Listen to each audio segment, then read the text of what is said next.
G'day, Stu from UAVfutures here, and today we're going to be checking out this. Now, I mean, look at this thing. Just for a moment, look how cool this thing looks. Now, this is the Vendetta from TBS, and I've been waiting a long time to get my hands on one of these, and I am super pumped to finally stick it on the bench. Now, what this is pretty much a ready-to-fly quad, so you can pick this thing up, and it has everything you need to get out there and get flying. So a really cool pre-made quad with some premium components inside as well. So what we're going to be doing, this is a two-part review. So in this first part, we're going to stick it on the bench. We'll go through how it's made, some of the really cool features that it has, have a look at its components, and also its really powerful and cool OSD. We'll talk about the things I like and the things I think could be improved on, and then in part two, we'll take it out and give it a spin. Anyway, I'm going to stop rambling. Let's stick it on the bench and admire just how good this thing is. Alright, let's get started. Now when you get it, it's going to come packed in this tiny little box. So I was actually pretty impressed with the size of this box is and just what you get inside. Alright, so here it is on the bench, and these are the things that's going to come. So you're going to get the actual body unit itself, and that's got all like your PDB, OSD, your camera, your ESCs, and all the good bits inside here. You're also going to get your arms and some spare arms as well. They're going to have 4 motors, so 1, 2, 3, 4. You're going to get a couple of different velcro straps and some antenna mounts, as well as all the boring screws and bolts and some little cables and those sorts of things. You're going to get some stickers to stick on the bottom of the arms to protect the motors, and you're going to get a bunch of props. Anyway, what I want to do, I'm super excited, so let's jump in because I want to look at this part right here first, the main body of the quad, because it is very impressive looking. Rightio, so here is the main body right here, and you can see this doesn't look like any other quad I've ever picked up before. So it's rather long, very sleek, but this thing is carbon fiber, so some molded carbon fiber right here, not just one plate or plates pressed together. This is actually one piece of solid carbon, so it is going to be extremely tough no matter which way you crash this. I think this thing's sort of like a work of art. I think it is absolutely one of the best looking quads, just when I'm first looking at it, that I have ever seen. I mean, look at this thing. I'm going to flash some pictures up of when it's built, but just look how unique that is, and also just how strong this actual carbon body is going to be. Now, there's actually a lot of impressive components that are fitted in here, and the first thing I want to point out is just how light this is. Now, I thought this was going to be pretty heavy because the design that it is. I thought, well, some of that's got to weigh a little bit, but let's chuck it on the scales and I think you'll be surprised. So take your bets, how much you think that weighs.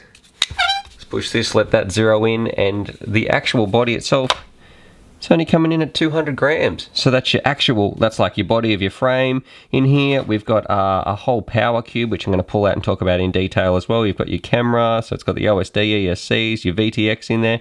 Pretty much everything that you need to getting ready to rock and roll. The only thing you do need to put in is a receiver. So I was very impressed with the weight of this, actually. Rightio, so talking about the actual body itself, when you sort of notice that it is in 2 parts. So up the front here, you've got a bit of a wider section, and that's because in here it's housing the TBS power cube, the Colibri flight controller, it's got your buzzer, and also your FPV camera. And on the front, it is, because it's that little bit wider, you actually get these 2 little mounts just here, and that's going to be for putting on your GoPro. So this thing can either carry a GoPro style camera, or also your Mobius style, and you notice it's got some little cutouts here, so they should fit in very nicely regardless of which sort of camera style that you're rocking. A bit of a shame it doesn't have one for the sessions, but anyway, let's keep going. And then towards the back, I guess, or the tail end of the thing, you've got a few different options. So it's a lot thinner, you'll notice that. It has these 2 little sticky pads right here, I guess, and that's where you're going to strap your battery down to. And when that battery is on there, it's going to make a very, I think, well-centered quad, so, or a good center of gravity quad, because you're going to have this sort of heavier top end, but then when your battery is on this half, I think it's going to weigh itself out very well.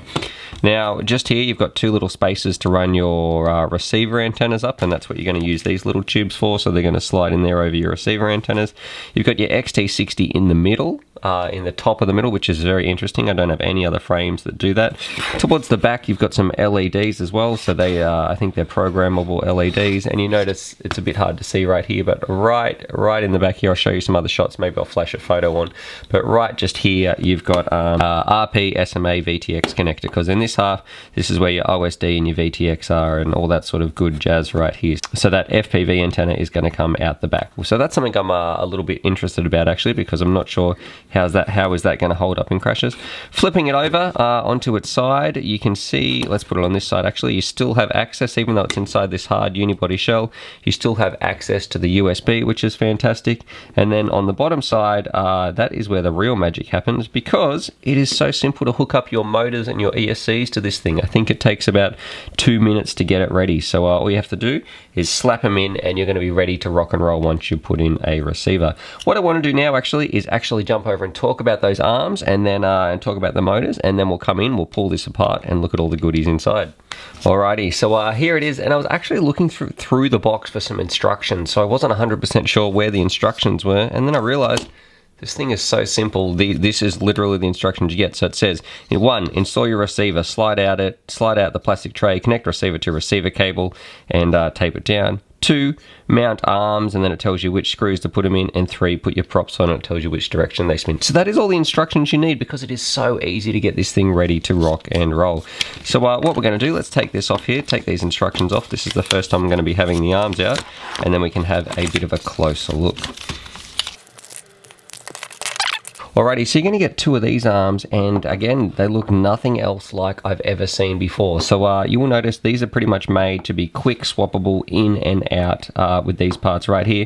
Now, it is super easy to connect these arms up because of the way they actually mount in. So you can see just here you've got these little these MT30s, and the way they simply connect, it's only going to go on one way as well, because this is the front arm, and you can actually tell that because these 2 little bolts, these 2 little holes are a little bit closer together than these, and they're just going to simply click in the front just like that. So that's one arm installed, and then the one on the back goes in this way. So see how that goes. I think it goes, there we go, and that's your arms done. You'd have to screw them down, but that is how easy. I mean, and when that's done, look how good that looks. That is absolutely awesome. I can't wait to get this thing flying. Now, the arms themselves, you actually get 2 spares, which is nice, and the arms are 3.5 millimeters thick, so not the thickest. I would probably like to see this as 4mm carbon, actually, and it's also been ridged out just here, so we've actually, you can see this is where your cable is going to run down. And to be honest, I'm kind of thinking here, I'm not 100% sure if I like that idea. I would probably prefer just one solid thick piece of carbon for the strength,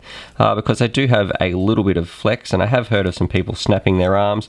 So I think maybe if it was up to me, I would just prefer one little thick piece. I know it looks really clean when the sticker's on top, because you actually put one of these stickers over the top to keep your wires all nice and clean, but for me, personally, I think I would just prefer maybe some 4mm arms or some solid 3.5mm arms without this little cutout in there. But it is going to make for an ultra clean looking build. Now, these are designed to spin the Cobra motors, so they're the motors we should probably have a look at as well. Now, speaking of the motors, right here, these Cobra, these are the 2204 2300 kV, and that means they're going to be perfect for spinning a 5-inch prop, which we'll talk about in a minute as well. But I've got to wonder, why did they pick Cobra? Because look, Cobra was probably great, I guess, about 12 months ago. They were sort of probably the first choice in motors, but there's been so many advances lately in this hobby that it would be nice if there was some little upgrade packages, because you're sort of paying a premium for this awesome ready to fly racer. So I definitely think for maybe like an extra $20 might be the actual costing difference, that they could probably put in some things like at least some Emax red bottoms, or some of those new the ones with the N52 magnets or something in there. Anyway, so it's still going to fly very, very well. Probably just something I wish could be changed a little bit. Now onto the props. So the props that these motors are going to be spinning, these are some HQ 5-inch tri-blade props. These are the 5040 props, and I got to say, 5040 tri-blades, these ones with the tapered end, are my personal favorite to fly. I know I fly Dow. I know Steele loves that. I think these might be the same props that Steele loves to fly. I think he likes HQ 5040s. So yeah, a very, very good prop. You're not going to go wrong there. I think it's going to offer a nice mix between efficiency, thrust, and performance. Probably not the highest top-end speed, but you're going to be much more nimble flying these things around. Probably not as durable as some of the Dows though, but I think they're a great, you can't go wrong with them anyway. They're still a fantastic prop. Okie dokie, so now jumping back to this bad boy right here, and this is the part I'm probably excited about. Let's take it out and have a look at the internals, because there's some really high quality components in here that sort of make this stand out above some of the other quads that are out there. Now to open this up, all you have to do is loosen these two little front screws here, I believe, and you should be able to slide it right out. Put that to the side, I don't want to lose that. It's nice, I can see a little bit of Loctite on there actually. Or something blue, I presume it's Loctite. Assume. To clip off this part here. Oh, you do get a little sort of camera protector, so we'll take that off while we're here as well. And then all that happens is you simply slide out your tray. Look at that. Rightio. So there's the solid carbon piece, so very cool, very strong. But let's have a look at some of the components on here, because this stuff is awesome. Alrighty, so let's start at the front and work our way towards the back. So at the front right here, you have the TBS 02 FPV camera. So this is very much like the HS1177, and right behind that, you've just got your little your buzzer, which is nice. So if you do lose this thing, because look, it does cost a bit of money, so hopefully our buzzer is going to be working. So we've got a buzzer right here. This is probably where I think some of the most impressive components in the whole quad are. Now this right here is a whole power cube, and I've seen heaps of people use these on many builds. So not just the Vendetta, I've seen a ton of people use these on a whole bunch of quads, and they are a serious piece of kit. So I know that I've got a sort of a modified version in my little Rotorex Atom. Now on the top right here, on top of it, this is your actual flight controller. Now this is an F3 board on the Colibri flight controller right here. I think this one comes with Clean Flight, but I'm going to be flashing it to Betaflight, but that's something we should definitely be checking out. And then underneath, and anyway, it's a very good flight controller. Underneath right here, we have some crazy ESCs. Now these ESCs right here, there's 4 of them. You can see they're in 4 layers, 1, 2, 3, and 4, and they can actually handle 30 amps constant or a burst rating of 50 amps. So absolutely crazy. I think they can take anywhere from like 2 to 6S LiPos, so that is going to be insane. Right behind that, we've got an XT60 plug, which is, I guess, the universal standard. Now, on the top right here, now this is the OSD, and this part is also pretty cool because you can actually set up the whole quad without even having access to a computer. I'm going to be plugging mine into a computer, but yeah, you can actually use these little buttons on the side to totally configure everything on here, which I think is really cool. So if you're one of those people who don't think you're too computer savvy and you just want a drone that works, then this one might be the one for you. On the bottom here, we've got the TBS Unify Pro. So that's a pretty cool little VTX, and you can actually set the things like the power level and what channel you're on all through your OSD. So it's going to be very cool using this all together to sort of configure it and get your awesome little quad working. And on the back, of course, you've got your programmable LEDs. And then on the back, you've got this just here. Now this is, oh, I actually forgot to put this in before. This is the Triumph antenna, and a very cool antenna. Very tough and very durable. All I actually worry about is it going to put too much strain on here? Because I don't want this thing to be snapping off at all. Anyway, what we should probably do is fire this up and find out what sort of firmware is on here, and also what firmware is on the ESCs. Alrighty, so the version that it's actually got on here, I've got it hooked up to my computer, and it's actually rocking Clean Flight version 1.13. So what I actually wish they would have done, I wish that this is flashed to Betaflight. So that's what I'm going to do now. I'm going to flash it to Betaflight 3.0. So that's what I'm going to be putting on here. And the version, the firmware that's on the ESCs right here, so it's actually got the Simon K bootloader on here, but I've still hooked it up to my Bio Heli suite, and it's rocking the TBS Cube, the 20 amp version software, version 14.6. So that'll be cool to see how that goes. Alrighty, and then there's only really one more thing that we need to do, and that's to hook up our receiver. So we've actually got this just here. Now this is for your PPM, S-Bus or X-Bus compatible receivers right here. All you got to do is hook that up, and then you are ready to rock and roll. What I'm actually going to do, I'm going to put in this, this is the TBS Crossfire unit, but you could stick in anything you like to work with this. So maybe it's like an XSR or a D4i2 or something like that, and you'll be ready to rock and roll. And that runs directly up to this little port just here. So for me, I'm actually going to disconnect that, slide this one in, because this is what I'm going to be using, because you can get some insane range with these Crossfire units, and then we should be ready to put it back together, and we should be ready to rock and roll and take it out and see how she looks. Woo! So here it is, and look, I know the first thing you're thinking besides this thing looks beautiful is, Stuart, they're not the props that came with it. Yes, you'd be right, I've got all those green ones here, but I've seen a ton of green Vendettas, so I thought I'd just throw on some little different coloured props for a little bit of flair. Anyway, just look at this thing. Look how good this looks. This is a very, very good looking quad. Feels kind of strange saying that. Anyway, but just seriously, this thing looks insane, and I know it's going to turn a lot of heads when you whip this out.